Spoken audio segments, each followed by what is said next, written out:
pequeña oración, ahí en sus lugares. Gracias, Señor, que tú eres por sobre todas las cosas, por la oportunidad de predicar después de mucho tiempo, Señor, aquí en esta que es tu iglesia, la casa de Dios. Que el Espíritu Santo fluya con gran fuerza y potencia a través de mí, Señor, para que puedas poner tu palabra como es debido, para que el que brille seas tú, para que la exposición sea correcta, que los hermanos se vayan edificados con gran fuerza, Señor, impacto en sus vidas, el Espíritu Santo a través de sus vidas también hable, Señor, con lo que se va a escuchar, con lo que se va a hablar el día de hoy. Bendice a los que vean este video también en internet, Padre. Bendice a todos y cada uno de los hijos de los hermanos que están aquí también, y que esta sabiduría trascienda, Señor, como lo ha sido durante los últimos 2000 años desde la última vez que Cristo estuvo aquí. En el nombre de Cristo Jesús y por el poder del Espíritu Santo. Amén. Entonces, es en Santiago, efectivamente. Les pido que vayan allá, abran su Biblia, vamos a exponer. De hecho, justamente el lema del seminario, ustedes lo saben, es desatando la verdad de Dios, un versículo a la vez. La razón es esa, precisamente, que la predicación expositiva es versículo a versículo, desmenuzándolo, y eso es lo que vuelve las cosas, pues digamos, largas, ¿no? Entonces, vamos a Santiago 1, del 1 al 3. Ya nuestro hermano más o menos nos daba el preámbulo con una explicación, muy buena explicación, por cierto, del pasaje. Y tiene que ver con esto, Santiago 1, del 1 al 3. Santiago, siervo de Dios, dice así, y del Señor Jesucristo, a las 12 tribus que están en la dispersión, salud. Hermanos míos, tened por sumo gozo cuando os halléis en diversas pruebas, sabiendo que la prueba de vuestra fe produce paciencia. Nada más, eso es todo. Bien, el libro de Santiago, como ustedes lo saben, lleva el nombre de su autor. Precisamente, ¿quién es su autor? Jacobo, el medio hermano mayor de Jesús en la carne. ¿Dónde vemos esto? En Marcos 6, del 2 al 3, dice así: y llegado el día de reposo, comenzó a enseñar en la sinagoga, y muchos oyéndole se admiraban y decían: ¿de dónde tiene estas cosas? ¿Y qué sabiduría es esta que le es dada? ¿Y estos milagros que por sus manos son hechos? ¿No es este el carpintero? Están hablando de Jesús, hijo de María, y ahí dice, hermano de Jacobo, de José, de Judas y de Simón. ¿No está también aquí con nosotros sus hermanas? Y se escandalizaban de él.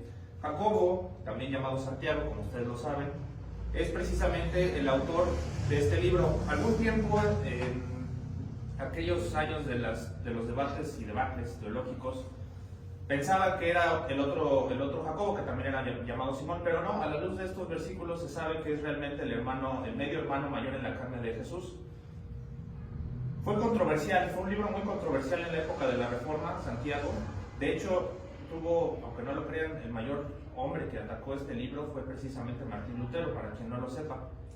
Fue muy controversial en la Reforma porque aparentemente se contrapone teológicamente con la carta de Romanos. Ustedes han leído Romanos igual o más veces que yo, y saben que Romanos habla precisamente de las doctrinas de la gracia. ¿Y qué dice? Que generalmente, Dios dice, tú te salvas por la fe. Y eso es lo que dice Pablo en Romanos, ese es el resumen. Sin embargo, Santiago te dice, sí, pero la salvación también lleva consigo, ¿qué? Obras. Y entonces, en la época de la Reforma, precisamente ustedes lo saben, ya habíamos platicado de eso, Martín Lutero lo que él estaba entendiendo en esos años era, a través de la carta de Romanos, que la salvación no es por obras, sino por fe. También por ahí está en Efesios, ustedes lo saben. Entonces, como que hacía corto, ¿no? Y entonces Lutero era alguien que decía, no, Santiago ni siquiera tiene que estar en el canon bíblico porque no está inspirada por Dios, porque está diciéndonos que la salvación en parte tiene que ver con las obras y con la fe, con las dos cosas. Pero, la razón por la que sí está en el canon y por la que no se contrapone es porque Cristo mismo, que dijo, por sus obras los conoceréis, también por sus frutos los conoceréis, también por ahí en la carta de Lucas, ¿no? Entonces, si Cristo mismo está diciendo que parte de eso, de las obras, tiene que ver con la salvación, pues efectivamente, entonces Santiago sí es teológicamente correcto. Y no es que se contraponga, eso se llama tensión bíblica. Seguramente ustedes ya saben más o menos de qué se trata eso. Una tensión bíblica es cuando algo aparentemente se contrapone una cosa con la otra, pero sí tiene una explicación. Otro ejemplo de tensión bíblica podría ser la predestinación.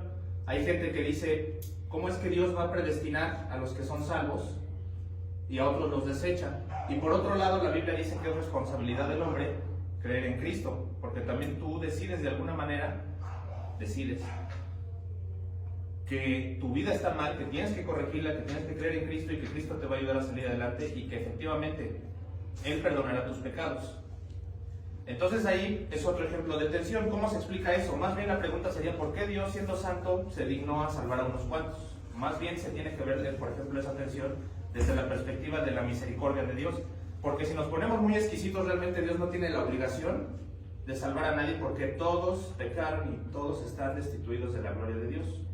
Si Dios es santo, ya lo hemos explicado, pues entonces nosotros que no somos nada santos de ninguna manera, lo intentamos, pero es complicado, pues no tendríamos nada que hacer cerca de la santidad de Dios. Ahí entra, por ejemplo, también el tema de la inminencia y la inmanencia de Dios, que Dios es inminente. ¿Qué significa inminente? Que sí o sí va a suceder. Dios sucede, nos guste o no nos guste, su voluntad va a pasar, queramos o no.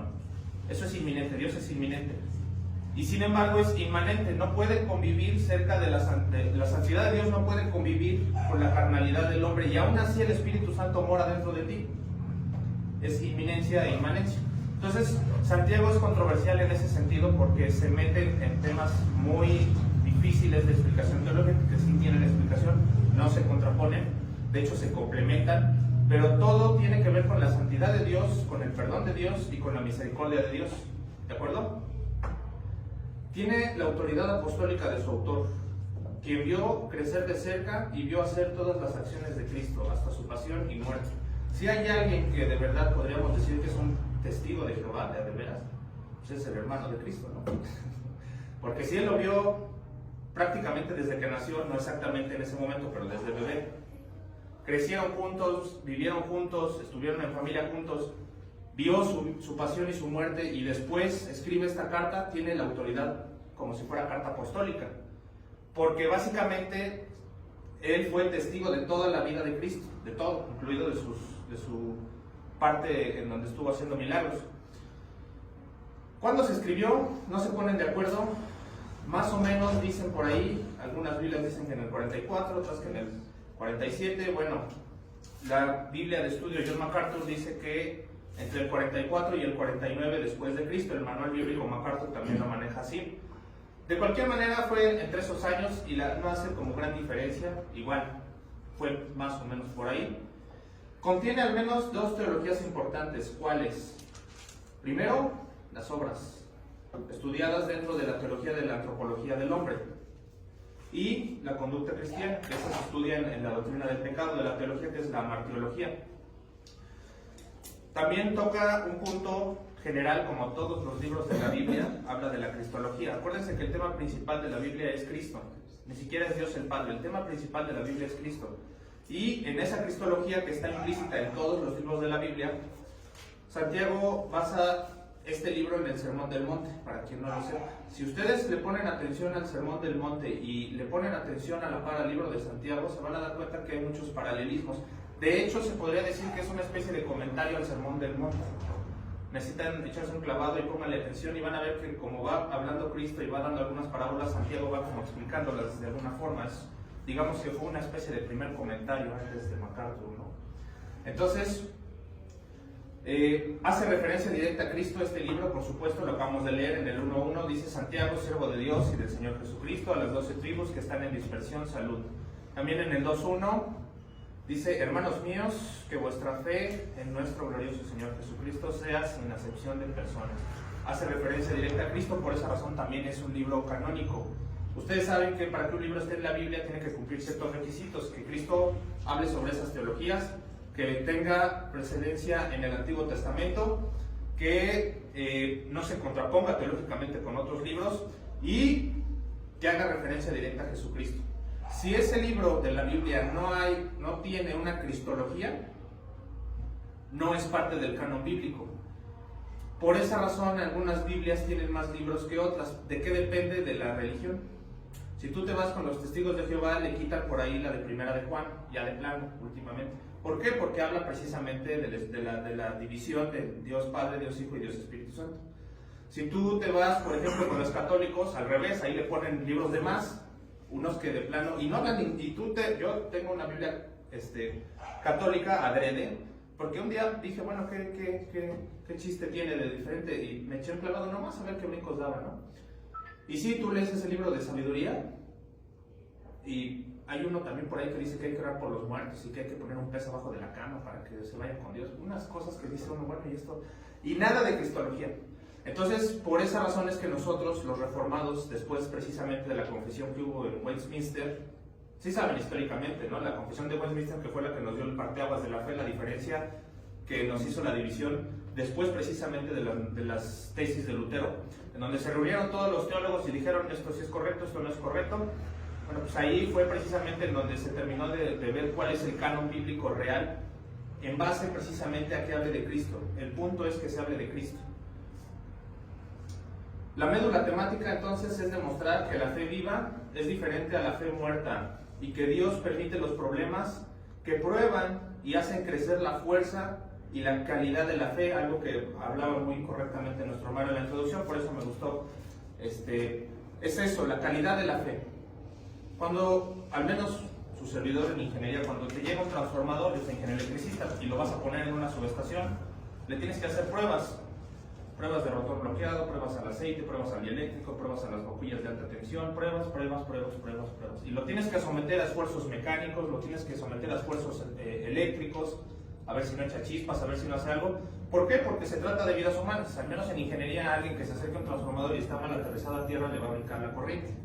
¿Qué hace Dios con los cristianos? Los tiene que probar para que funcionen correctamente y no se hagan daño. Algo similar sucede. Cualquier cosa que tú pruebes es para ver si funciona correctamente, ¿no?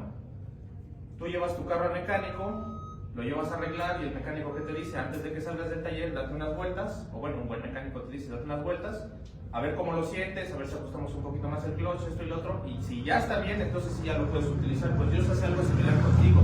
Tiene que probarte de alguna manera a ver si realmente tienes calidad en tu fe, porque puedes saber mucha teología, pero si a la hora de las patadas brinca la mosca y te alteras, pues hay una mala calidad de la fe. Por eso es que he oído ese comentario más de una vez en mi vida, más de una persona me lo ha dicho, no solo mi esposa. Es que luego hay cosas que a ti te valen un cacahuete, no es que me valga, es que Dios está al control. Y si Dios está al control, haga o no haga, va a salir como Dios quería que saliera. Esa es la fe. Ahora, eso no te vuelve tampoco un robot taciturno ahí, sin sentimientos ni capacidad de razonar. Pero teológicamente hablando, realmente hay algo que sobrepase la fuerza de Dios. Ustedes díganme, ¿realmente teológicamente hay algo que sea más fuerte que nuestro Señor? ¿Hay algo que sea más poderoso que el Creador? ¿Hay algo que sea más poderoso que Jesucristo? Si no hay nada más poderoso que Dios, ¿a qué le tienes miedo en esta vida? En esencia, Santiago eso es lo que nos quiere decir.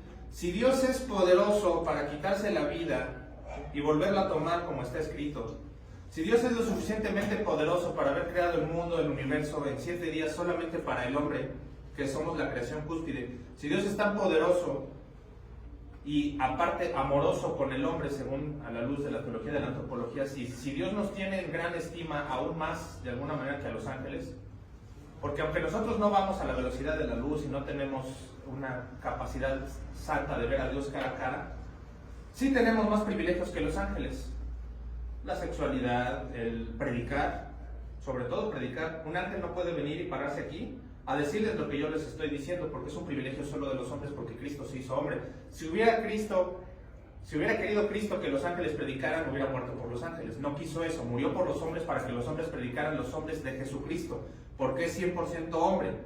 Ahí hay algo que ver con la unión hipostática. 100% Dios, 100% hombre. Y si Dios es poderoso para ser 100% Dios, 100% hombre, y somos tan especiales para Cristo, que somos la cúspide de su creación, tus problemas realmente son insignificantes.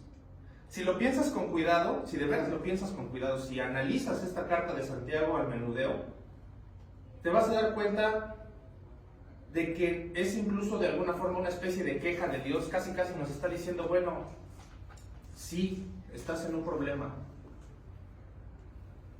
pero no te puedo yo sacar de ese problema si yo te metí en él de todas maneras, porque obviamente Dios no tienta a nadie, pero es diferente la tentación a la prueba, y obviamente también es diferente la prueba y la tentación a las consecuencias de que estés haciendo algo mal, ¿no? O sea, pero la médula es que la fe viva es diferente. Entonces, Dios tiene que comprobar la validez de tu fe. Pruebas en este libro viene de la palabra griega problema. Así como se escucha, lo puedes googlear para confirmarlo, problema, con V, problema. No se escribe así en griego, obviamente, pero así es como se pronuncia. ¿Y cómo creen que se traduce literalmente? Problemas.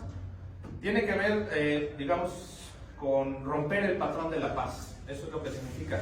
Pero si haces la etimología correcta, si lo desmenuzas correctamente, si lo googleas, lo ves por ahí en algún diccionario grecolatino, realmente la traducción significa lanzar por delante.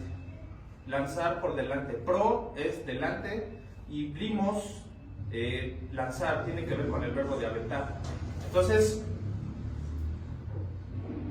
para empezar la prédica, esta es la introducción. Como pueden ver, es extenso. Entonces vamos a ver nada más una primera parte, la siguiente semana vamos a ver otra segunda parte, pero van a ver que está bastante interesante.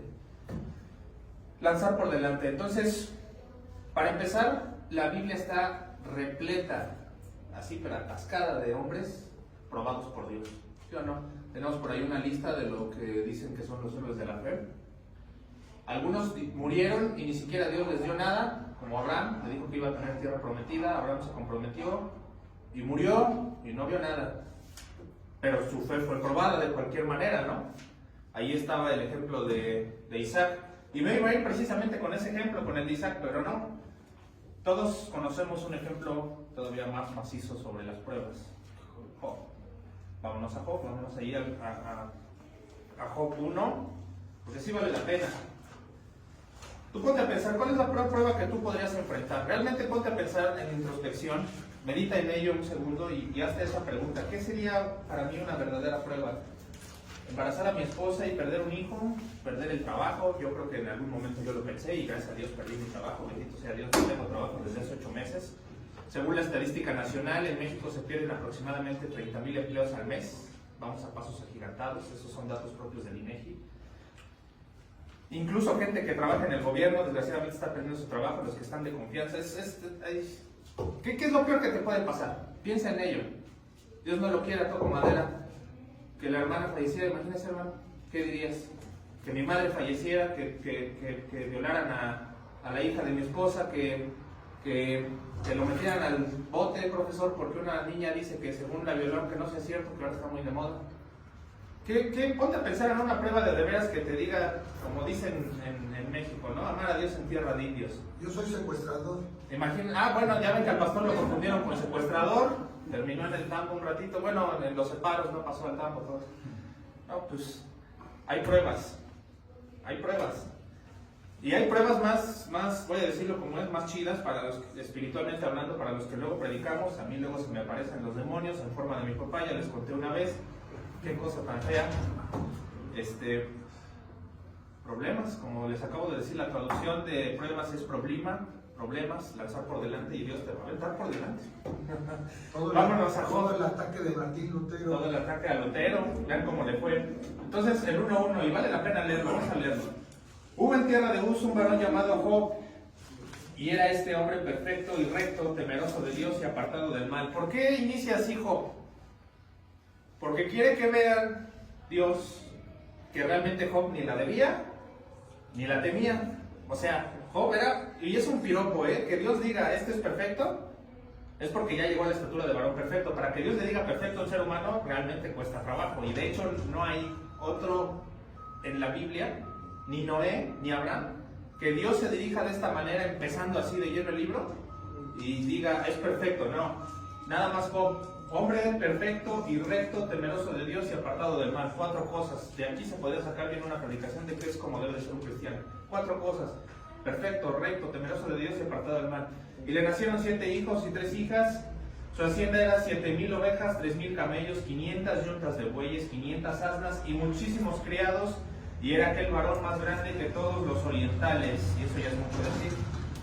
E iban sus hijos y hacían banquetes en sus casas, cada uno en su día, y enviaban a llamar a sus 3 hermanas para que comiesen y bebiesen con ellos. Y acontecía que, habiendo pasado el turno de los días del convite, Job enviaba y los santificaba, y se levantaba de mañana y ofrecía holocaustos conforme al número de todos ellos, porque decía Job: quizá habrán pecado mis hijos y habrán blasfemado contra Dios en sus corazones. De esta manera hacía todos los días.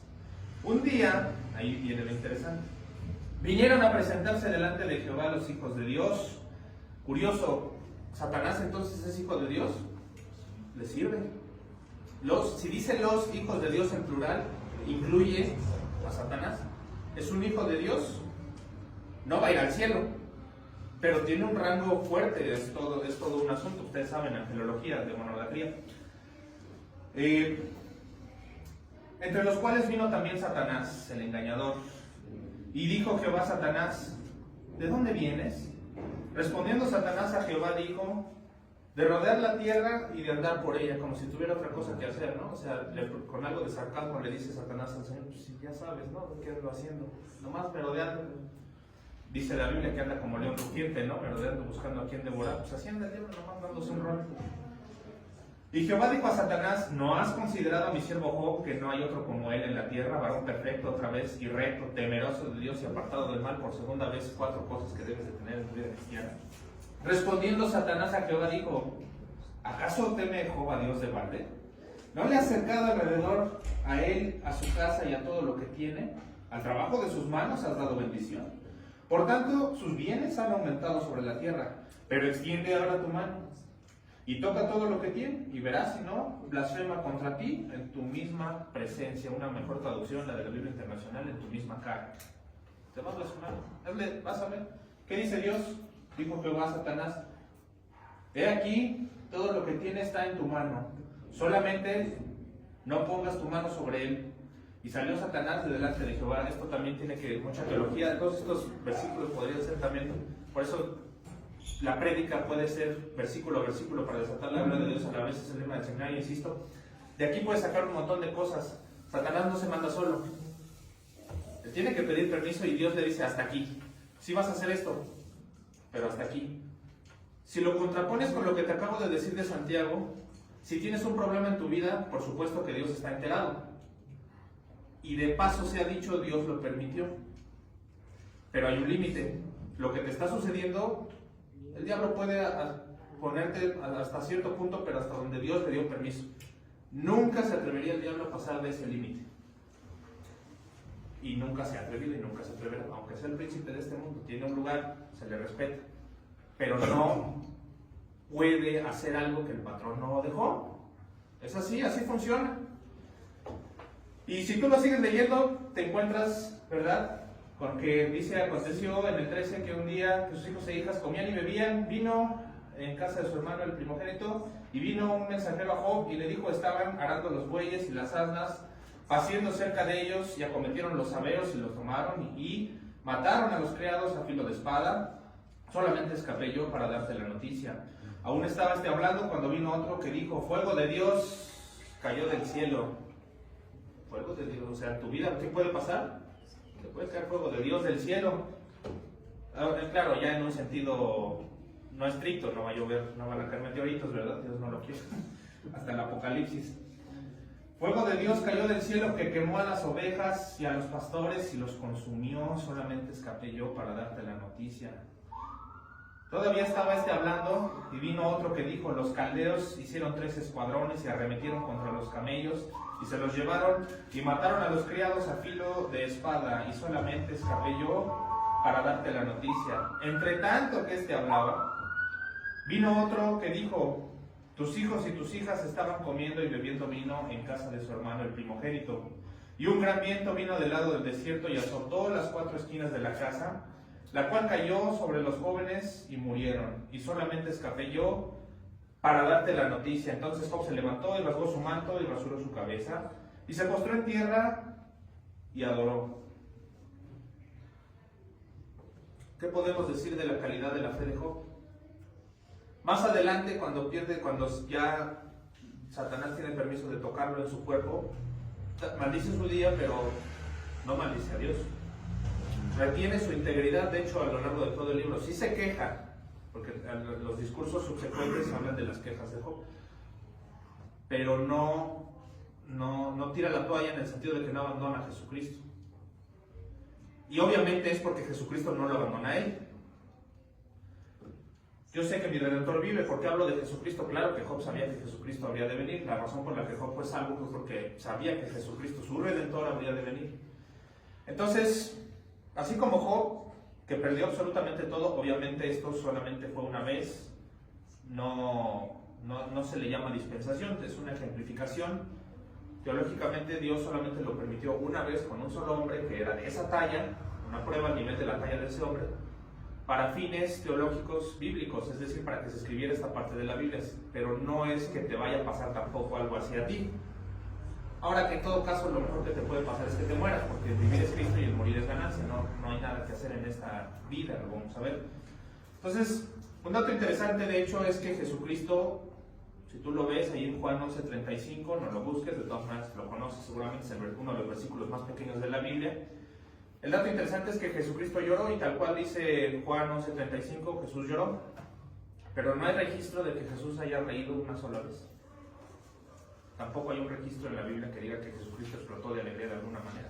Así dice que fue feliz en algunas ocasiones, pero no dice como en otras versiones, se alegró en gran manera, ¿no? En otros libros de la Biblia de otros hombres.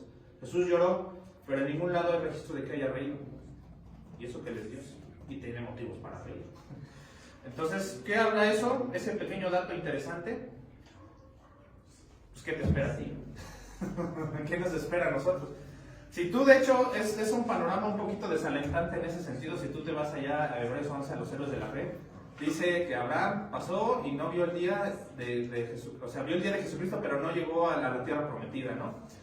Los israelitas salieron de Egipto, tampoco llegaron a la tierra prometida, y toda esa lista de los héroes de la fe, si tú vas leyendo una cosa tras otra, ya hasta el final dice, unos andaban hambrientos, desnudos, con frío, esperando que Jesucristo les ayudara, y algunos murieron así, en prisiones, en terremotos, hubo de todo en la Biblia. Pero nadie murió sonriendo, aunque en algunas hay registros no bíblicos que sí decían que, por ejemplo, cuando iban a sacrificar cristianos, tú lo sabes en el circo romano, en la época de Nerón, cuando les habían echado la culpa de quemar Roma, los agarraban y los metían al circo, y hay registros históricos, por ahí Flavio Josefo, que dice que estaban entrando los cristianos y que iban cantando alabanzas, porque en realidad sí, tal vez un momento de dolor te van a despedazar los leones, pero ¿qué puede durar en lo que te desangra? 5 minutos, 4, y de ahí la gloria eterna.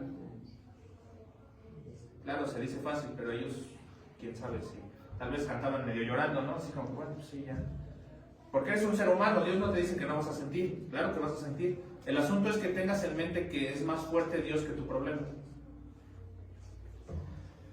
Las pruebas vienen a la vida del hombre con 5 propósitos bíblicos a la luz de las Escrituras. 6 propósitos bíblicos, agregué uno todavía ayer en la noche. 6 propósitos bíblicos. Número 1, Dios prueba la fortaleza de la fe en Él. Donde dice, segunda de Crónicas 32-31, el contexto, tú lo sabes, has leído Reyes, Crónicas, etc. Habla del rey Ezequías, si tú lo buscas, segunda de Crónicas 32-31, más tarde cuando tengas tiempo lo lees, yo te lo leo, dice, mas en lo referente a los mensajeros de los príncipes de Babilonia, es histórico, que enviaron a él para saber del prodigio que había acontecido en el país, Dios lo dejó para probarle, para hacer conocer todo lo que estaba en su corazón. Ahora bien, entonces dice ahí, Dios lo dejó para probarle. Dios es omnisciente. Si Dios es omnisciente, está en todos lados, incluido en tu mente. Y si Dios está en tu mente, puede ver lo que piensas y lo que sientes. ¿Realmente Dios necesita conocer la calidad de tu fe? Él ya la sabe. Cuando la Biblia dice que Dios prueba la fe, no es para que Él sepa o Él pruebe para sí mismo la fe. En realidad, ¿a quién le está enseñando la calidad de la fe? A ti. Cuando Dios te prueba, por ser omnisciente, te da a conocer a ti la fortaleza o debilidad de tu fe. Es para que el hombre en prueba vea su reacción, tú mismo te des cuenta en tu reacción y a través de tu reacción sepas Tú mismo te vas a dar cuenta, reaccioné de esta manera que no debía. O híjoles, ya estoy renegando de esta forma. Ya algo negativo, por muy pequeño o simple que aparentemente sea, es una posible mala calidad de la fe. No digo que esté mal, yo insisto, eres un ser humano, tienes que sentir, Dios nos dio atributos suyos, nos comparte atributos, uno de ellos es la felicidad y la tristeza, claro que te tiene que pegar, de alguna manera. Pero es para que tú sepas que te está pegando, y eso te va a llevar, una cosa lleva a la otra, fíjate, empezamos con esto, Dios prueba la fortaleza de la fe en él, ese es el primer propósito. Son útiles las pruebas para saberme fuerte a la prueba, y por ende, fuerte en la fe. Según tu reacción, es tu nivel de fe, la fe de confiar en Dios. Jeremías 17, del 7 al 8. Bendito el varón que confía en Jehová, y cuya confianza es Jehová, porque será como el árbol plantado junto a las aguas, que junto a la corriente echará sus raíces, y no verá cuando viene el calor, sino que su hoja estará verde, y en el año de sequía no se fatigará, ni dejará de dar fruto. Según tu reacción es tu nivel de fe. Si confías en Dios, como dice aquí, vas a ser como árbol plantado al lado del río. Ahora pasamos una época de sequía muy fea, abril y mayo, pero si tú vas a los lugares en donde los ríos son respetados, te vas a dar cuenta que realmente los árboles a su alrededor no hubo mella. Por ejemplo, aquí en la Ciudad de México está el río de la Magdalena Contreras, muy bonito. Todo el año tiene agua, todo el año hay deshielos, todo de la parte de la Jusco, y todo el año es un caudal tan precioso ahí. Cuando tengan la oportunidad vayan a verlo, pues como esos árboles que todo el año, independientemente del calor, hay un buen clima ahí. Así el que está con Dios. Bueno, pues si estás con el patrón, pues qué cosa te puede hacer lo demás, ¿no? Yo espero que lo veas de esa manera realmente. Te lo dice alguien que lleva 8 meses sin trabajo y de veras he ido a muchas entrevistas. La prueba para mí fue el trabajo, para otros puede ser otra cosa. Por eso les digo, cada quien puede tener sus pruebas a su nivel, porque son a su nivel. Otras, lo vamos a ver en el siguiente estudio, pero sí se los adelanto, otras pruebas pasan porque tú de alguna manera las llamas en el sentido de que hay cosas a las que les das demasiada importancia y nada puede ocupar el lugar de Dios. Eso lo vamos a ver con más calma hasta la siguiente semana. Ahorita lo vamos a tocar, pero no como se debe a profundidad. Entonces, si todo lo que conozco como seguro desapareciera, lo que les comentaba al principio, si todo lo que conozco como seguro desapareciera, yo sé que ya tengo carro, que tengo trabajo, que tengo casa, pero si viene un terremoto y se cae la casa como Job, si el carro te lo quitan, si te corren de la empresa, si realmente te quedas como Job, así en la calle, de un momento a otro a la calle, al rayo del sol, a la benevolencia del cielo, ¿qué harías? ¿No? ¿Cómo reaccionarías? Ese es el asunto. ¿Confiarías realmente en que Dios te va a sustentar lo suficiente? Puedes decir que sí, pero quién sabe si a la hora de las patadas, si de veras pasara, Dios no lo quiera,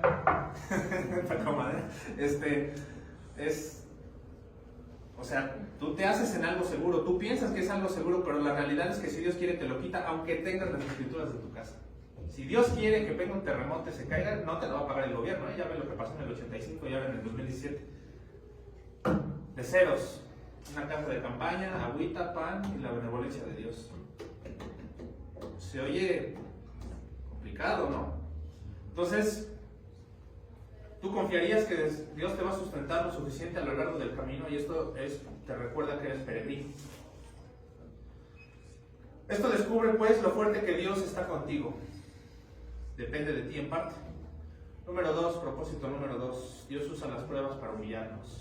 Claro. ¿Te sientes autosuficiente? ¿Qué tanto oras en las noches? ¿Pones tus causas con Dios? Cuando vas al trabajo le das gracias de que tienes trabajo. Te subes a tu carro y le das gracias a Dios que tienes carro. Te subes a tu moto, le das gracias a Dios que tienes moto. Sales, ves el sol, le das gracias que tienes a Dios. O ya andas como burro así nomás. Pues es responsabilidad de Dios, ¿no? Los hijos cometemos esos errores en algún momento, me incluyo yo, en el que das por hecho que tu papá, porque tu papá, tiene la obligación de darte algunas cosas, ¿no? Pero realmente si lo meditas con calma, ayer lo estaba viendo, por ejemplo, fuimos a cenar tacos, mi esposa y yo, y había 2 niñitos chiquitos, como mis sobrinos, vendiendo dulces. Uno da por hecho como hijo a veces que pues es mi jefe, ¿no? Pero tú no sabes en la situación en la que a veces está tu papá, y entonces te das cuenta de que efectivamente Dios te tiene bendecido. No estamos vendiendo dulces, no hemos llegado a ese extremo. O sea, yo tal vez no tengo un trabajo formal, pero con mis conocimientos momentos de ingeniería voy dando asesorías, clases, planos, algo. Me va cayendo, Dios ha sustentado, eso que ni qué. Y aún en medio de eso, Dios de repente me pone más pruebas, como ese día que se me perdieron las llaves, el día que nombraron al pastor, y tú ya empezabas a tener un dinero ahorrado y dijo Dios, ¿qué crees? Que no, porque tu sustentador soy yo, no necesitas ahorrar. Yo te lo voy a dar cuando lo ocupes. ¿Se siente feo? Uy. Y sí, ese día, sí, yo venía platicando con el papá, oye, pero pues, ¿qué pasó? No, pues, dale gracias a Dios, hijo. eso mismo me dijo. Y sí, le doy gracias a Dios porque tú no sabes también si ese carro se iba a descomponer, si ibas a chocar con un tráiler. Por alguna razón me quedé más tiempo allí. Gloria a Dios, no es la primera vez, creo que sí se los he contado y si no se los cuento. Cuando yo era niño, creo que sí se los dije. Queríamos irnos en un autobús que al final estaba desbarrancado. Nosotros necios queríamos tomar una corrida específica en un tiempo con mi abuelo, porque era el autobús panorámico, el de 2 pisos, de Iguala Guerrero a la Ciudad de México. Entonces, total que se llenó el autobús, a pesar de que nos quedamos más tiempo, no existía el sistema de apartado en ese tiempo. Y no habíamos terminado de subir la sierra de ahí de Guerrero cuando lo vimos ya desbarrancado, ese mismo autobús, una estrella de oro. Entonces, qué bueno que el carro se quedó en la iglesia un rato. A partir de entonces, esa fue la vez que yo empecé a decir, qué bueno que Dios no me permite hacer algo, porque quién sabe cómo hubiera sido. De todas maneras, Dios me va a llamar a su presencia cuando Él quiera, ¿no? Si Dios me quiere, que me tenga. Pero no era el momento. Tú no sabes de qué te está, a veces en las pruebas también Dios te está deteniendo de algo que quién sabe qué te va a pasar. Tú no sabes, tú llegas al metro corriendo y no sabes si se te pasó el tren y dices, ay, ya se adelantó el metro, esto y el otro. Y tú no sabes si en el vagón que iba a ver te iban a asaltar o te iban a bolsear y te hubiera dado más coraje que perder un simple tren. Tú no lo sabes, pero Dios te está protegiendo constantemente. No lo ves y no tienes por qué verlo. Lo vas a ver hasta el día del juicio cuando te pasen el video y te digan, esto hubiera pasado si yo no te hago el paro. Sí, así te va a decir Cristo. Tú te enojaste, te quejaste, en Santiago te dije que no te quejaras, pero de todas maneras lo hiciste. Y era por esto, te hubiera pasado esto. Y entonces vas a decir, a veces Dios sí permite que lo veas, como en el caso de un servidor, para que a partir de ahí dices, chale. Entonces, el propósito de Dios es que Dios usa las pruebas para humillarte, para que no te sientas autosuficiente, ni creas que Dios está haciendo las cosas mal. Los seres humanos tendemos a pensar que a veces somos mejores que Dios, y mi plan está más chido que el de Dios. ¿De veras tu plan está más chido que el de Dios? Yo no creo, Entonces, considérenlo. Entonces, eres más fuerte que Él, y por ese orgullo Dios te recuerda que debes considerarlo prioridad. Muestra, sí, como lo vimos en el primer punto, la fortaleza de fe, pero demuestra y recuerda que no confiemos en nosotros mismos. Jeremías 17:5. Así ha dicho Jehová, maldito el varón que confía en el hombre y pone carne por su brazo, y su corazón se aparta de Jehová. No puedes confiar en ti mismo ni en otro ser humano. Maldito el hombre que confía en el hombre. Y en el caso de ministros específicamente, está más chido, como les decía, porque de hecho, para que no se envanezcan por la calidad de su llamado, constantemente les pone pruebas más grandes que les ayuden también a la iglesia a ver el trabajo de Dios en ellos. Toda tarea dada por Dios es de acuerdo al nivel que ésta requiere. Lo decía al principio mi hermano, Dios no te va a dar nunca una misión para una que no tengas el equipo o las herramientas, haciendo alusión precisamente a la fe, a tu conocimiento, a lo que sabes, a lo que aprendes, es como viene la fe. Así es que ya se las se ve, porque como les estoy hablando de las pruebas, quién sabe qué va a pasarles a alguno, pero ya se las se ve, ya se cebó, ni modo, porque ya sabes algo nuevo. Dice la Biblia que el que aumenta ciencia y el que aumenta conocimiento aumenta la aflicción, y se refiere precisamente esa parte a las pruebas. Entre más sabes, ya sabes cómo resolverlo, entonces Dios ya te puede probar de alguna manera en la que ya sabes cómo contestar. Abusados. Me van a disculpar, ya se la se ve, pero... Entonces, más para los ministros, como les digo, porque la iglesia tiene que ver el trabajo de Dios en ellos. Los confunden con secuestradores, siendo pastores de iglesia. ¿Cómo? ¿Dónde dice eso? 2 de Corintios 12:7. Y para que la grandeza de las revelaciones no me exaltase desmedidamente, me fue dado un aguijón en mi carne, un mensajero de Satanás que me abofetee, para que no me enaltezca sobremanera. Y era Pablo. ¿Qué le espera a los ministros? espirituales. Ahora, ¿qué era ese aguijón? Unos dicen que era calvo, unos dicen que estaba enfermo. Yo soy más partidario, yo Abraham Núñez, esto no está escrito, no es bíblico, es mi opinión, pero yo sí creo que era más bien que el hecho de que haya sido asesino y mató a sus hermanos le provocaba un dolor cada vez. En las noches todos sentimos, cuando haces algo mal, ¿qué pasa en la noche? Ahí viene el cassette, ¿no? Ponen proyectos la película, sí, ya es esto salió mal, ya es esto de aquí, el trabajo. Yo siento que el aguijón de la carne, algunos teólogos lo dicen, yo empato con ellos, que era el hecho de que le venía a la mente que él era asesino. Y no cualquier asesino, mataba a sus hermanos, porque era asesino de cristianos, él era judío de judíos, fariseo de fariseos. Esteban mismo, ahí está, ¿no? En Hechos, Esteban, él consintió, dice ahí en la Biblia, él consintió como principal de la sinagoga para que lo mataran y echaran sus ropas ahí a sus pies a manera de burla. Y Esteban, lejos de decir que caiga fuego del cielo, que probablemente pudo haber caído si lo hubiera pedido, no lo pidió. ¿Qué hizo Esteban? Señor, en tus manos encomiendo mi espíritu, y exhaló.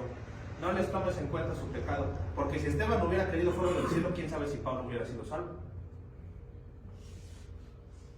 No lo sabemos. Pero Esteban en benevolencia sí pidió más bien a Dios, pues, no les tomes en cuenta su pecado. ¿Y quién terminó siendo Pablo? La oración de un hombre de fe, también ahí se demuestra que la oración de un hombre de fe puede cambiar la historia.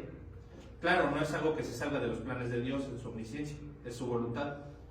Pero también el hombre tiene la responsabilidad precisamente por eso de ser bueno constantemente con los demás. Bien decía el pastor en algún momento, desde que te levantas hasta que anochece trata de hacer el bien, porque pues, nada más estamos para eso. Entonces, propósito número 3, Dios trae pruebas para alejarte del mundo. Yo cuando era más joven usaba mucho el celular, ahorita ya ni lo pelo, ya no sé cuándo fue la última vez que abrí mi Facebook, creo que nada más lo abrí para ver el compartido de la prédica pasada. Pero bueno, yo tengo mi foto de perfil desde cuando creo que tenía 17 años. Tenía un mal vicio, por ejemplo, yo con el celular. Ya no, gracias a Dios, pero ¿qué pasa? Que entre más viejo, no sé si te pasa, yo todavía no estoy viejo, ¿verdad? Pero sí hay cosas que, como el celular, eso es lo que iba, que haces más cosas y acumulas más cosas también. Ya a mis 27, gracias a Dios, ya tienes que la casa, que esto, que el otro, que buenos muebles, y se va volviendo cada vez más indeseable, ¿no te pasa de alguna manera? Tú querías, yo cuando tenía 17, hace 10 años, yo dije, no, para casarme se ve complicado, es más, ni quería, yo creo. Gracias a Dios ya tengo una buena esposa a mi lado, casa, que en estos tiempos ya es una cosa difícil de tener, no refiriéndome a lo material, es que el ser humano está en constante búsqueda de una solución, ¿no? De satisfacer. Tú ves un celular en un aparador y a veces te gusta y lo codicias, ¿no? O tú ves un carro, de alguna forma lo codicias. Yo veo cosas en Temu y las codicio, a veces aunque están baratas, veo playeras en Temu como las que traen los hermanos, que siempre tan elegantes con sus playeras polo, que vienen uniformados, por cierto. ¿Quién sabe de qué iglesia? ¿Quién sabe de qué iglesia sean? Entonces, la constante búsqueda de esas cosas materiales o mundanas, conforme avanza el tiempo, se va haciendo menos, ¿no? Y llegas a un punto en el que yo recuerdo a mi abuelo, que era un hombre ya grande, con muchísimo dinero, que ya no se quería comprar nada. Mi abuelo, el padre de mi papá, también era ingeniero electricista, pero él trabajó en Secretaría de Industria y Comercio como secretario del gobierno estuvo en 2 gobiernos, estuvo con Luis Echeverría y uno antes con Gustavo Díaz Ordaz. Hizo mucho dinero, él como ingeniero electricista. No existía la Secretaría de Energía, pero existía algo que se llamaba la Secretaría de Industria y Comercio, y él tuvo muchísimo dinero, muchas propiedades, mucho de todo.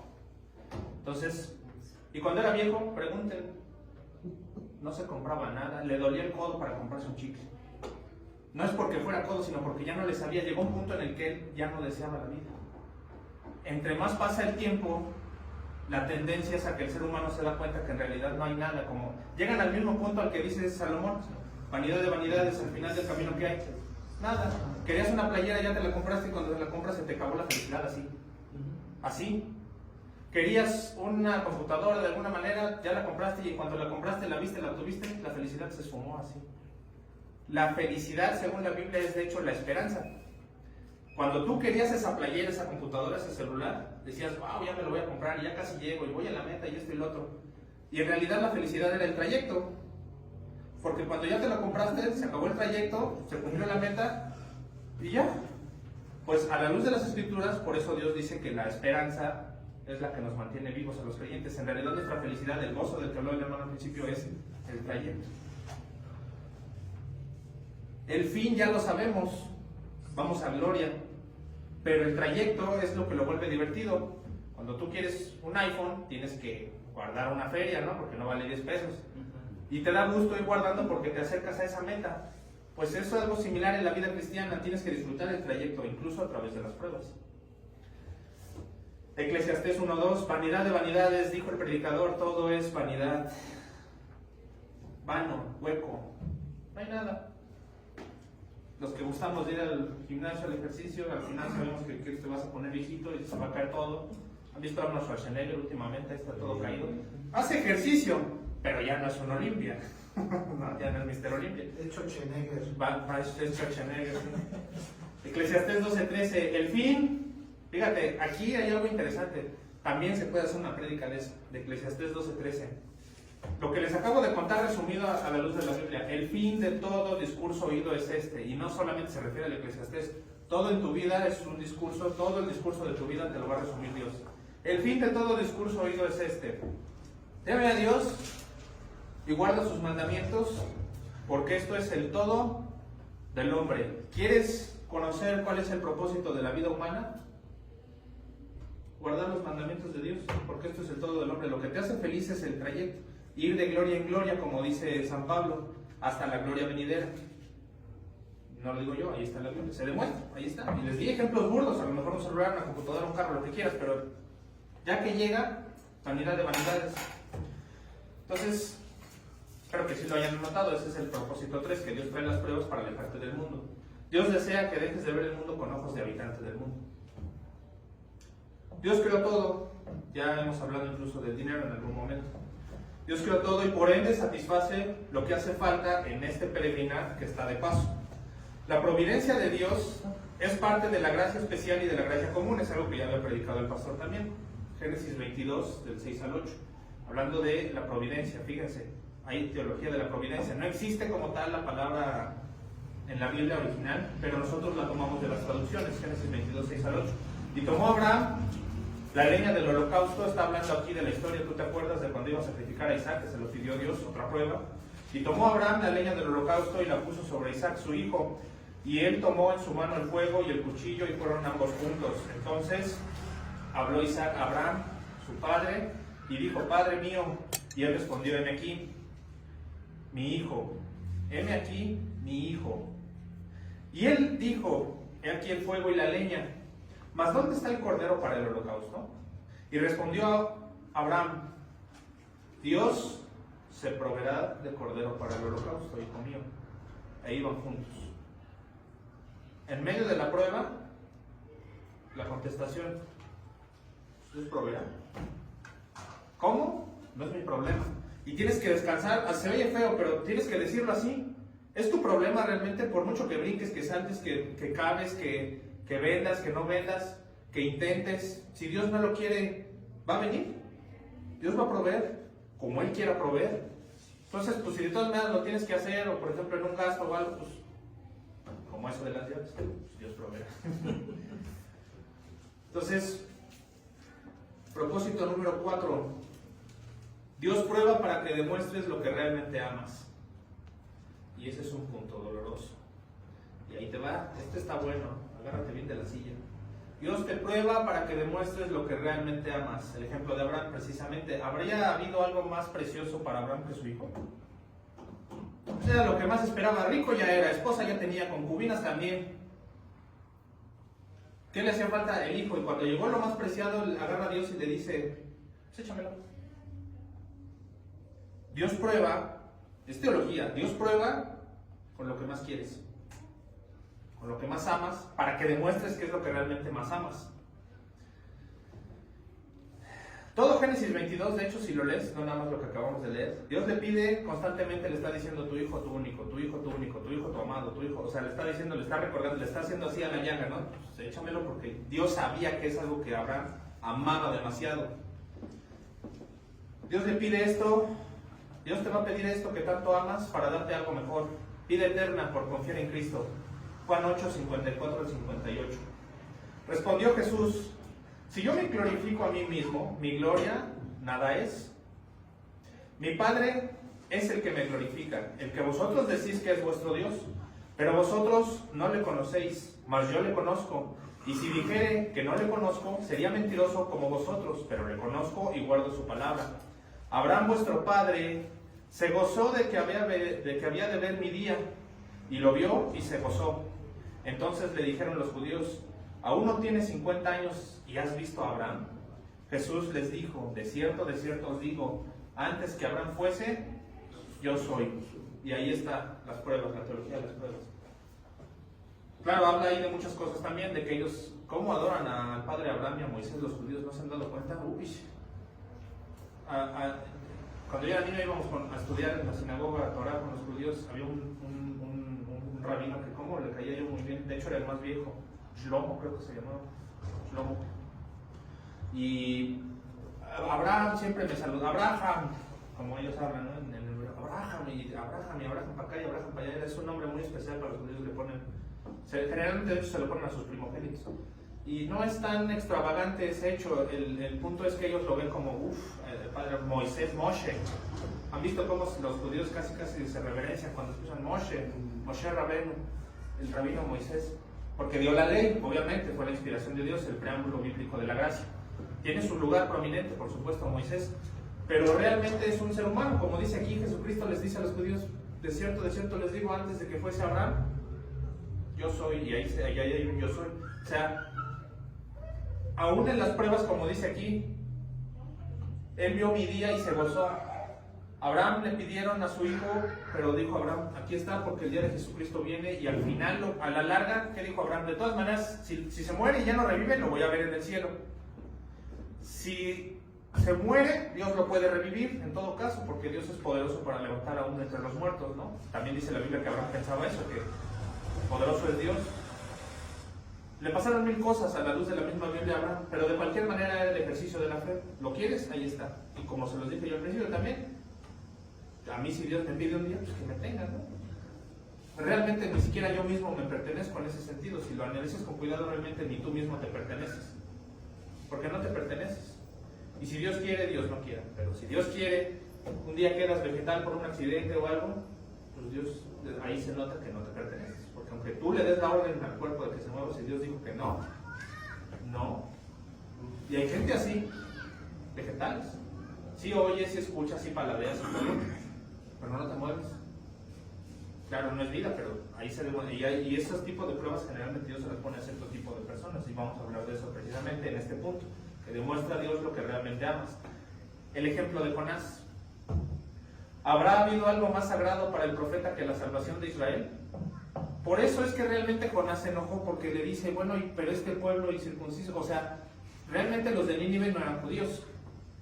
De hecho, no sé, los que estuvieron en el seminario creo que lo vimos, y los que están en el seminario mientras lo van a ver, si no. Antes de Romanos, ¿quiénes fueron los primeros gentiles en realidad a los que Dios salvó? Nínive.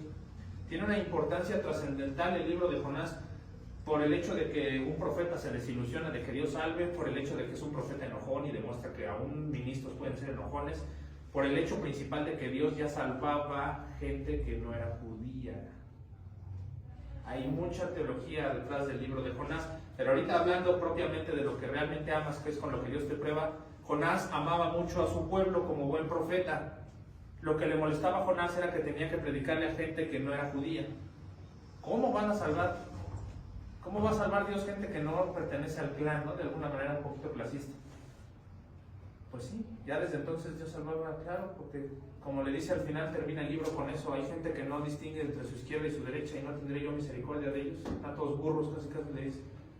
Les tengo que hacer el paro porque no la arman. Pero a Dios no le interesa si no la armas. A Dios le interesa que con lo poquito que sepas que Cristo es el Señor y que está a cargo. Es así de sencillo en realidad. Ahí está pues el ejemplo de Jonás. Tiene una teología trascendental por esto, por ser los primeros gentiles en ser salvados. Las pruebas revelarán que tanto amas las cosas, en base a la reacción que tengas por ellas cuando Dios te pruebe con estas. ¿Cómo vas a saber?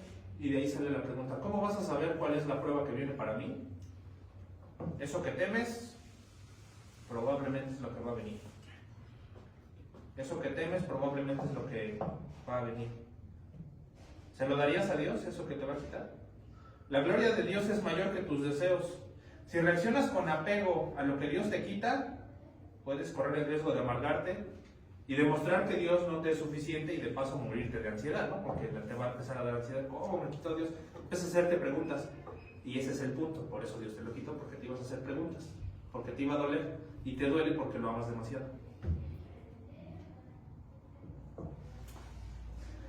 Si algo en tu corazón está más cercano que Dios a ti, entonces Dios te lo tiene que quitar. Eso es de ley. Porque si no te lo quita, te hace daño. Le vas a empezar a dar más lugar a eso que a Dios. Él lo tiene que tener. Si no deseas que te lo quite, desapégate de ello. ¿Cómo lo evitas? Desapégate. No le tengas tanto apego a esa cosa especial o persona especial, porque ese trono solo le pertenece a Dios y es idolatría disfrazada de apego. Es una idolatría. Nosotros tendemos mucho a decir, es que los católicos tienen sus monos y sus pinturas, esto y lo otro. A Dios no le interesa si hay monos o no en la iglesia. Lutero predicaba en iglesias católicas y ya era reformado. ¿Y qué predicaciones se aventaba? Con gran fuerza y potencia el Espíritu Santo, independientemente de si hay o no monos, pinturas. Es más, creo que hasta se veía mejor. Pero no les tenía apego. No es en sí la idolatría, el yeso o la pintura. Es la importancia que le das desde el corazón. Y eso significa que le puedes dar la misma importancia a cualquier otro pedazo de yeso, no necesariamente a un santo pintado. Se lo puedes dar a un hijo, se lo puedes dar a tu esposa, se lo puedes dar a tu carro, se lo puedes dar a tu casa, se lo puedes dar a tu trabajo, se lo puedes dar a cualquier cosa. Y si eso está causando problemas en tu vida o te está alejando de Dios, Dios te lo va a quitar. Esa es tu siguiente prueba, te lo adelanto de una vez. Lo que más amas te lo va a quitar. Lo estás amando demasiado. Lo que sea, un celular, una computadora, a tus papás, lo que Dios, algo que le estorbe a Dios con tal de que te salve, te lo tengo que quitar porque si te lo dejo te hago más daño. Si no le causo daño, tu corazón se va a empezar a ir sobre de eso y de todas maneras te va a dar ansiedad. ¿Sí lo ven? Si no deseas que te lo quite, ten desapego, porque ese trono solo le pertenece a Él. Es idolatría disfrazada de apego. Deuteronomio 13, del 3 al 4, muy claramente. No darás oído a las palabras de tal profeta, ni al tal soñador de sueños, porque Jehová vuestro Dios os está probando para saber si amas a Jehová vuestro Dios con todo vuestro corazón y con toda vuestra alma. En pos de Jehová vuestro Dios andaréis, a Él temeréis, guardaréis sus mandamientos y escucharéis su voz, a Él serviréis y a Él seguiréis. Porque Jehová vuestro Dios os está probando. Ahí está. Si lo estás amando demasiado, aunque te esté haciendo un bien en la vida, lo estás amando más que a mí. No te lo permito, porque eres mi hijo. Porque eres mi hijo. Qué padre es aquel que un hijo, si estás viendo que se va al precipicio, no lo detienes. Si no lo detienes, no lo amas. Te vale un cacahuate, pero Dios te juzga. Pues Dios es nuestro Padre amoroso. Si no te quito eso, te voy a hacer daño. Eres mi hijo y porque te amo te lo tengo que quitar. Te tengo que herir de esa manera porque es tu idolatría. No puede ser que creas que eso es mejor que yo. No es mejor que yo soy tu Dios fuerte, celoso, poderoso, que te puedo dar más de lo mismo si yo quiero. Una sola cosa no te puede hacer tan feliz. No puede ser tan importante algo que yo mismo te lo puedo reponer y mejor. Me pasó con mi trabajo. Estoy traumado. No es un trauma, es que finalmente pues necesitas sustentar tu casa, ¿no? Y pues sí te pone a parir change, pero Dios ha sustentado al final y eso es algo que siempre le he agradecido a mi esposa, que ella me ayuda bastante. Pero, ¿qué hago yo mientras tengo un trabajo? ¿Ayudo al pastor? Para mí es un mejor trabajo que dar clases en una escuela, ¿eh? Puedo dar física, puedo dar matemáticas, cálculo avanzado, pero prefiero dar teología aquí, porque aquí ustedes están ávidos de escuchar algo que es bueno para sus vidas, y aquí hay más responsabilidad, y aquí hay más cosecha, digamos que aquí hay más beneficio para todos, parejo, mío y de ustedes, que aunque no ganen nada, es un trabajo, ¿eh? Porque esto me costó años, bueno, yo creo que cualquier ministro, no solamente el seminario, los que nos aventamos licenciatura y maestría en cristología y demás, tiene su chiste aprender estas cosas. tiene su chiste. Para pararse aquí a predicar no puedes pararte a decir estupideces como muchos ministros ahora está de moda. Facebook está plagado de tarados que ya dicen, oye, ¿de dónde sacas? ¿Eso qué es? Pues una leidita, ¿no? Que sea una teología de esas de bolsillo que parecen en el Memín Pingüín, de esas que dan en las iglesias, aunque sea ahí. Mínimo. Pero si te paras a decir como ahora en el Gay Pride, no, pues es que ámense los unos a los otros, de aquí en adelante ya vamos a poder recibir gays. Un pastor diciendo esa estupidez, es una estupidez. Están haciendo payasadas en el púlpito, pues ¿qué les pasa? Y da coraje porque dices, oye, no me imagino a Cristo. Ah, pues sí, pásenle, no hay bronca. Dijo, con los tales ni aún comáis, ni se sienten a la mesa con ellos, así de plano. Porque Dios es celoso de su palabra. No puedes pararte en un púlpito a decir lo que se te pega en la gana. Porque aparte es peligroso, te puede caer un rayo. No en el momento, pero saliendo tal vez. No de inmediato, pero aquí está, guardaréis sus mandamientos, escucharéis su voz, a él serviréis y a él seguiréis. Y la gente no es tonta, a la larga se da cuenta, tarde o temprano, esos que piden dinero. Ay, oye, en la semana vi, venden terrenos en el cielo, hazme el favor. Terrenos en el cielo. Yo quiero uno. Yo también. El pastor, de veras, Dios lo sabe, se los firmo, de veras. Pastores vendiendo en el púlpito, el Señor me reveló que quien traiga $100 un metro cuadrado en el cielo. Te doy 1000. No, pues sí, ya está, yo ahorita vendo todo. Si fuera cosa de dinero, imagínense, pero qué idiotez. ¿Pero qué creen? El idiota no es él. Son los que le compran los terrenos en el cielo. O sea, y entonces, pero imagínense, teológicamente, o sea, tira por la borda toda la obra de Cristo, se pone él y dice, el dinero es más importante, el verdadero Dios es el dinero. Y Cristo, pues por la fregada, porque... Y de esas hay muchas que si se echan un clavado de seda. Y las iglesias en donde hay gente que sabe doctrina real, donde se expone la palabra de Dios, donde se predica a Jesucristo crucificado y resucitado, ¿cuántos somos? Aunque aquí no se siente el espíritu. No, y que ni se sienta, porque ¿quieres sentir el espíritu? Son pruebas. Para que sientas que Dios te está quebrantando y tienes que dejar que te abrace ese quebrantamiento. Estás en el suelo, deja que te abrace, no pasa nada. Me está llevando a la fregada, Señor, sí, déjalo, ya, nada de muertito. O como el PRI lo conoce, nada más. Muertos ya están. Quinto propósito, ya casi acabamos. Dios te prueba para que desees la muerte. Se oye feo, pero la teología siempre se ha oído fea. Dios te prueba para que desees la muerte. Romanos 8 del 22 al 23. Porque sabemos que toda la creación gime a una, y a una está con dolores de parto hasta ahora. Y no solo ella, sino que también nosotros mismos, que tengamos las primicias del Espíritu, nosotros también gemimos dentro de nosotros mismos, esperando la adopción, la redención de nuestro cuerpo. Ven pronto, Señor Jesús. Si la misma creación está gimiendo, nosotros también. Dios te prueba para que desees la muerte. No tienes nada que hacer aquí, nada. Tienes que madrugar, tienes que estar viendo si se acabó el gas, tienes que estar viendo si la despensa, que si ya me asaltaron, que si el carro, que si la moto. ¿Qué hay que hacer aquí realmente? Yo lo he dicho en más de una ocasión, mi papá no me dejará mentir, yo me considero suicida de closet, por mucho que soy en ese sentido, y eso me pasa a esto. No tengo nada que hacer aquí. ¿Realmente hay algo mejor que la gloria venidera, en donde ya no vas a hacer absolutamente nada más que disfrutar de la presencia de Cristo y ya? Es todo. Que en teoría eso es para lo que estuvimos creados aquí en el jardín del Edén, no había que hacer nada. Comer, beber, disfrutar, platicar con Cristo y se acabó el día. Glorioso. Sin embargo, por la causa del pecado vivimos ya en el sistema, ya sabemos quién instauró el sistema, hemos analizado la historia de Caín y Abel, el origen de las religiones falsas. ¿Realmente hay algo a lo que hay que darse? ¿No? Aquí lo dice, gemimos también nosotros mismos esperando la adopción y la redención de nuestro cuerpo. Toda prueba opera en tendencia de querer ir al cielo. Es muy simple en realidad, Dios llama la esperanza eterna en toda la Biblia, ¿no te has fijado? Dios te dice pon las cosas en lo venidero. Lo vimos en Eclesiastés, el fin de todo discurso oído es este, que ames a Dios y guardes sus mandamientos porque es el bien de todo del hombre. Toda la Biblia a lo largo de todo el tiempo lo que te está queriendo decir es ya, tú no debes anhelar este mundo, muérete. O sea, te está diciendo, anhela tu muerte, pero no como, no les estoy diciendo que se den un tiro, por supuesto. No, porque también van a decir, bueno, está diciendo que hay pastores diciendo tonterías, también no. Sí, porque de todo se agarran, no. Porque aunque no lo crean, lo van a, tarde o temprano este video se le va a aparecer a alguien y se los firmo.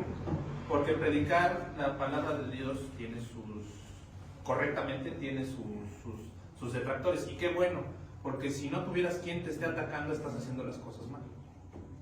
Tiene que haber alguien diciéndote, no, es que tú esto y lo otro. Que si no, aparte se vuelve aburrido el asunto. Entonces, todo te tiene que llevar a la esperanza eterna. Toda la Biblia te lleva a la esperanza eterna. Fijada solamente en Jesucristo. Romanos 8, del 35 al 36. ¿Quién nos separará del amor de Cristo?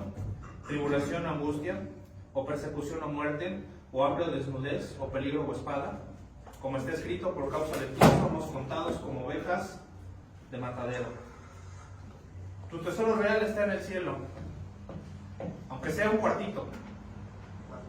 Yo aunque sea un muladar ahí, pero ya en el cielo. Eso al infierno, el cielo, aunque sea un cuartito de 2x2, un catre ahí, aunque sea una cobija. Pero el tesoro es estar allá. Lucas 6:45, el hombre bueno del buen tesoro de su corazón saca lo bueno, y el hombre malo del mal tesoro de su corazón saca lo malo, porque de la abundancia del corazón habla la boca. ¿Dónde está tu tesoro? Yo se los digo ahora aquí en el púlpito, mi tesoro es el cielo, no es el tuyo, pero yo no tengo nada que hacer aquí, no hay nada importante ni trascendental realmente al final del camino, porque ¿qué? ¿Quieres trabajar? Trabajas, te quieres jubilar, te jubilas y luego ¿qué? Realmente cuando empiezas a hacerte el porqué, quiero esta playera, ¿por qué? Porque me gusta, ¿por qué? Para vestirme, ¿por qué? Para que me diga alguien que está bonito, ¿por qué? Para que al rato la lavo, se desgaste y va a terminar en la basura.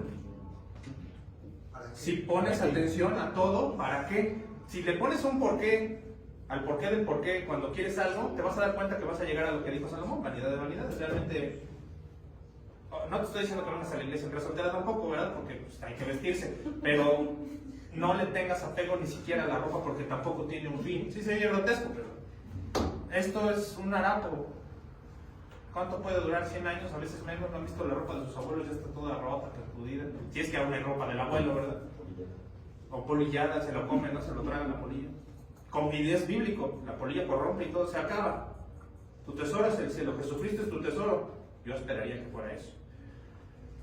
Y yo de corazón creo que sí, porque los veo aquí, los veo comprometidos. Estamos los de siempre, pero pues somos los que somos y estamos los que estamos, ¿no? El mundo es pasajero, el ser humano está en bancarrota espiritual y no debe amar este mundo. Primera de Juan 2:15. No améis al mundo ni las cosas que están en el mundo. Si alguno ama al mundo, el amor del Padre no está en él, tú lo conoces. Cuando se llega a la estatura de varón perfecto, Dios no te pide que odies a todos tampoco, ni que odies al mundo, por supuesto, ni sus cosas. O sea, no vas a odiar en el sentido estricto de, o sea, tampoco es que te revuelves en la miseria. No.